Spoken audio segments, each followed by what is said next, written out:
Yo, yo, yo, yo, yo, what is going on, COD Familia? It is your boy BN, aka Mr. Kingdom Builder, and today we are going to be taking a look at the Season 2 map, along with really just a Season 2 guide that we're going to be breaking down quite a few things for you today. We will be doing a map overview. We'll also be breaking down each of the zones from 1 all the way up to what could be 3 or 4.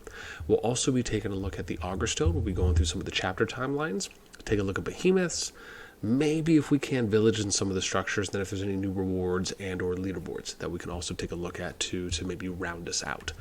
So let's first start off here with the starting locations. So this is something that might be familiar if you watched one of the previous videos where we touched on specifically where you would actually start for what zone 1 is ideal. Now, what we talked about was that there are a couple of the starting zone 1, specifically with Enagad and Sclera, we'll say one of those, where you have a little bit more of an opportunity, mainly because you have more of the, well, I guess you could say neutral, just additional zone 2s that are available for you to expand in, so you have a little bit more flexibility. As an example, if you're Enagad, you can go into this region, you can go into this zone 2 region, this region as well, so you have 3 options here, along with being able to flex for Crozin and Sclera, right? So you kind of have like this 3+2 situation.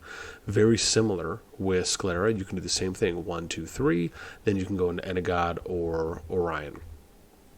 Along with the 2 sides, you really only kind of have 2 options, right? You could either go into the corner. However, the corner, you can make an argument, is protected in that sense. Same thing with Crozin, right? You can kind of go into this top east or northeast corner of that zone 1 region that is a little bit more protected as well. You only, in addition, would only ever have to deal with 1 adjacent zone 1 region. So there are some pros and cons depending on what your starting area is going to be. So just some things to consider. However, we're just going to dive into, it doesn't really matter. Let's go into one of these. And then we're actually going to start taking a look at the map after we dive in.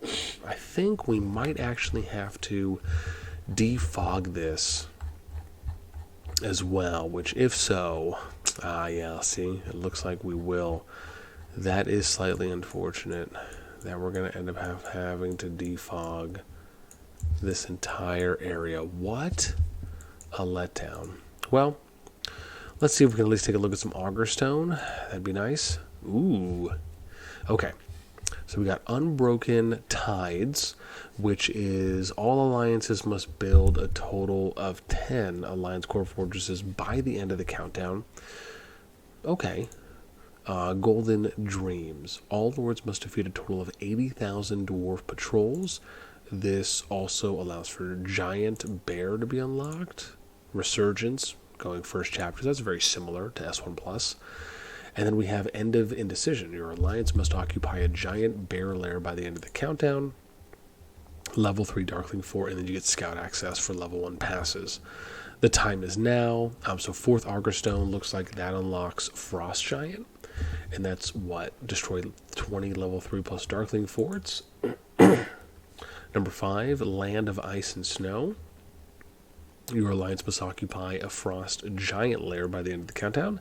This unlocks level 1 semi-protected passes. So this means that you can then, I believe, go into those neutral zones. To the neutral zone ones. Oops, hang on, we had a few more things there. Then we had Merit Store opens up, and Village Occupation Limit is increased by 5. Okay, Star of Hope. Occupy level 1 pass 1 by the end of the countdown. Runic Ancestor Statue. All Runic Ancestor statues on Tamaris will be available 12 hours after the chapter ends, whether or not the goal is achieved. Scout access to level 2 passes. Then we get War in the Wilderness. You must defeat Stubborn Guardian by 3 times 3 by the end of the countdown. This unlocks level 2 semi-protected passes. Interesting. I believe, from my understanding, if we think about S1+, there was really only 1 pass that was a semi-protected for the level 1. So interesting that there's now a level 2 semi-protected pass. Great deeds. Your alliance must occupy 2 Thunder Rock lairs. This opens up level 4 Darkling forts and Scout access for level 3. And, okay, so there's actually still a decent amount of these. Moment of Truth. Your alliance must occupy 25 level 4 plus Darkling forts by the end of the countdown. This unlocks level 3 semi-protected pass, village occupation limit plus 5. Motherland's Call, occupy level 3 or 1 level 3 pass by the end of the countdown. Then you get Supreme Ancestor Statue, opens up 12 hours after.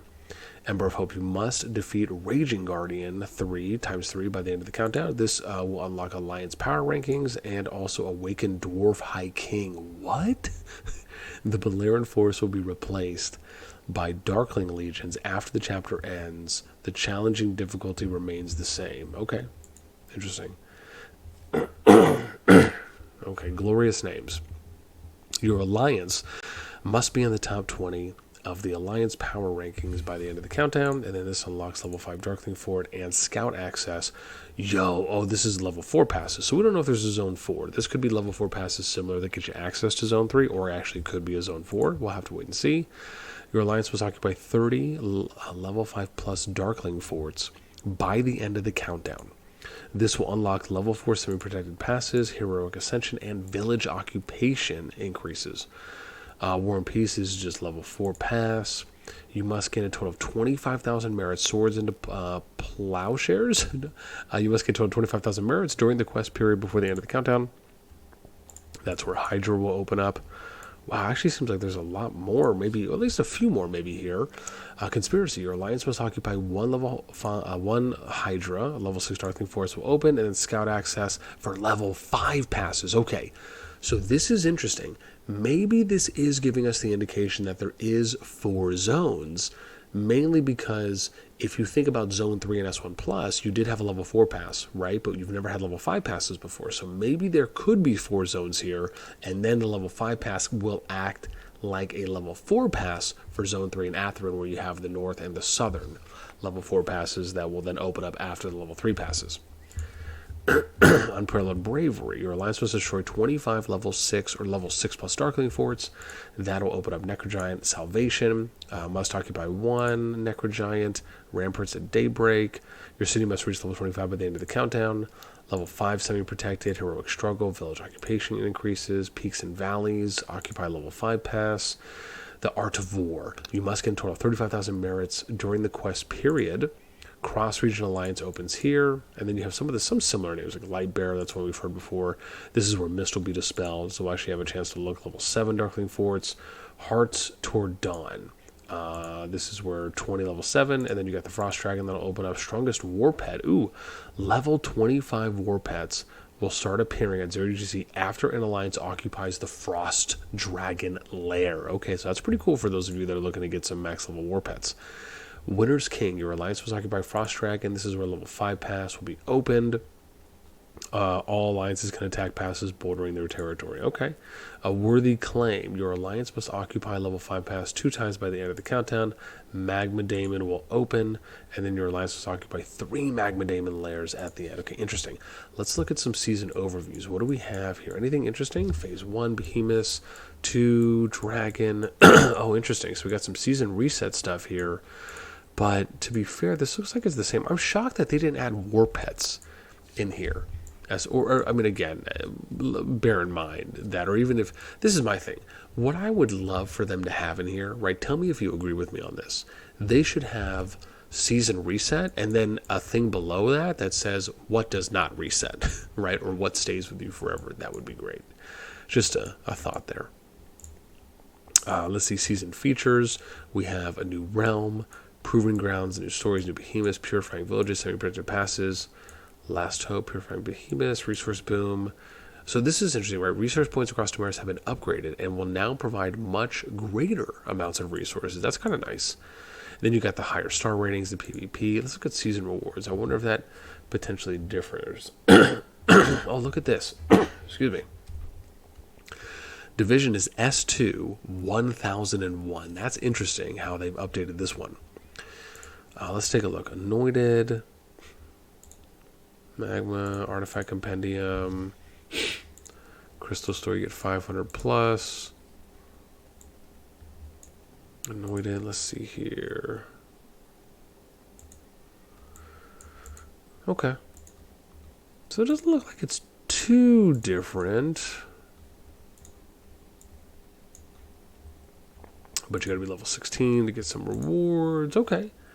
So we looked at season progress. How about status? Oh, this is cool. Look, we can look at, kind of get a nice little overhead on seeing how many there are. So if you're looking at each region here for Behemoths, we're looking at, what is that, 4 maybe that are there? 1, 2, 3, 4. So it looks like 4 per zone 1. Frost Giants, you get 2 per zone 1, it looks like. Maybe? And then you get 1 per each of the zone 2s. What's interesting is that this one looks like there's 2 here, so that means there's none here in this neutral, none here in that neutral, none here in that neutral, but you have 1, 1, 1, 1, 1, so 5 1s. That's interesting. Thunder Rocks, none in zone, so you only get Giant Bears and Frost Giants in zone 1. Zone 2 looks like you're going to get 4 or 8 total, but 2 per if that's the case. Hydra. Oh, interesting. The Hydras look like they're in the neutral zone ones, if those are in fact the neutral zone ones. Necro Giants also look like they're there. Magma Daemons are spread out those, so you got 1 in each with the exception of the neutrals. And then Frost Dragon is here, which is a level 7 behemoth that it ends up saying. Would be really cool to see if it could tell us what region it's in, but I highly doubt that that's going to be doable. Okay. Man, this is wild. So, oh, this is pretty cool. You see how they changed this, where it's like highlightable now, so to speak? You can kind of like see it, even gives you a little indicator. That's nice. Okay. Now, let's take a look. So you got Season 1 rewards. Look at that, dude. We are balling right now with what we won. Let's see here. Season 2, nothing really there. First purchase. Oh, well, I haven't really done anything here on this one, so that's probably why. Okay, let's go to leaderboards, and we will round it out, I think, with that, because we looked at everything in Augerstone. I don't really think that there's going to be anything else chapter-wise, just because, again, everything is fogged at the moment. So let's look at some boards here. Now, it should be noted, and I'll probably talk about this in a later video, this is S2, well, I guess we could say S2-1, right, or -11, but you got 14, I think it is 14, am I right? No, 16 kingdoms here, right? You got 10, or, sorry, is it 15? I'm tripping. Because this is Kingdom 22, so maybe it is 15. 1, 2, 3, 4, 5, 6, 7, 8, 9, 10, 11, 12, 13, 14, 15. Yeah, okay. So it is 15 kingdoms. That's a lot. Let's look at some boards. Okay, so here we go. 15 kingdoms getting jammed into all of these. You got our boy Dozzers at the toppers here, numero uno. And then TM Mule, you got 2 guys over 100 mil. TM, you got Ghost there. Maelstrom, Sybil, Ninja, a lot, man. There is a lot here. Wayne, Merits Resource Gather. Let's go Alliance. I can't really look at power. Let's look here. TM already has some stuff up. It might be hard. Oh, interesting. Dude, look at this. So they're at 94 over 94.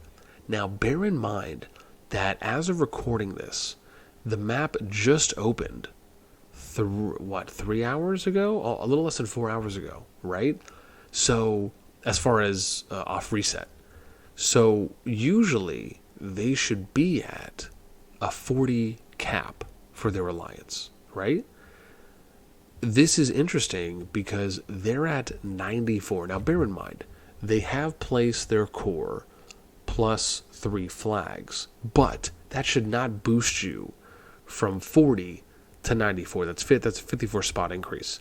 So I'm almost wondering if there is something they changed in Season 2 that they didn't say anything about. For example, maybe they kept the Alliance tech as one example, just already intact. Maybe they raised the member cap from, I don't know, maybe they raised it from 40 to 80 and just doubled it off new alliances, but I don't think that there was anything indicated about this in the update. So this is interesting. We might have to ask someone about this, or if someone's there, they can just let us know. But that is pretty cool to see. So, yeah, man. This is going to be an interesting one because there's so many different alliances and so many kingdoms that are getting put into this one merged KVK. Now, usually, and I always say this lightly and respectfully, I'm not really for 15 kingdoms getting put into one. That to me just seems, I don't want to say pointless because that would probably come off aggressive. I think the right way to word that is it just doesn't seem it doesn't seem sustainable and viable, right? I almost view it as if you need to put 15 kingdoms into one, you should either look at merging the, I don't want to say deader kingdoms, but the ones that are lower activity or, maybe barely have activity, and look at either potentially merging those kingdoms. Maybe you offer players in those kingdoms a free TP out or a free migration score somewhere they don't have to pay the 5k gems, or maybe you give them half off, so instead of 5k it's 2500 as an example. I mean, whatever it may be, it's funny because this kind of goes back to one of the things we talked about when the game first came out, which is we actually thought that the way that the game was going to operate is where you'd start off in your home kingdom, and then you would be hard merged with 3 other kingdoms, right? And that would be the new home kingdom. So you'd have 4 kingdoms that are kind of going into this forced KVK, but it would end up being your new home kingdom, right? So they're basically merging these 4 kingdoms to kind of boost activity and player base to make a new home kingdom. And then that would be the home kingdom that would then wait for other kingdoms to become their new home kingdoms. And then you'd end up having, right, then you would just stop and then you would just keep doing your KVK seasons, if you will. So, I don't know. I mean, again, I'd love to know what you guys think on this one. I mean, 15 to me just seems as though it's a bit too much.